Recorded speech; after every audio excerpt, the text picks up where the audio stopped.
Good morning বন্ধুরা, দেখো আজকের ব্রেকফাস্টে আমি নিয়ে নিয়েছি ওটস, দুধ আর একটা আমগুলো তো খেতেই হচ্ছে, নষ্ট হয়ে যাচ্ছে বলে।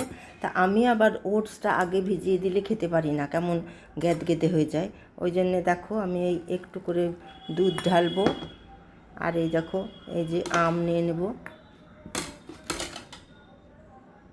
এই যে আম দেবো, দিয়ে এরকম করে মেখে নেব, নিয়ে আস্তে আস্তে একটু ঝরঝরে থাকবে, তখন আমি এটা খাবো।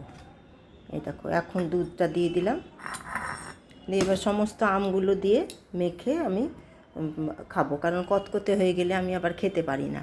আর সোনাই তো আজকে ঘুম থেকে উঠেনি, আজকে ওই জন্য আমি ওকে দেখাতে পারলাম না। এখনও ঘুম থেকে উঠেনি, ও উঠলে পারে তখন আমি ওকে দিয়ে দেবো, ওকে তো ছাতু দিয়ে দেবো।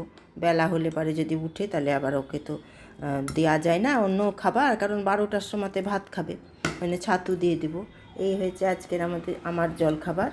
সবারই খাওয়া হয়ে গেছে, আমারই বাকি আছে। মেয়ে এসেছে, মেয়েকেও দিয়ে দিয়েছি। ঠিক আছে, আবার দুপুরে দেখা হবে, টাটা।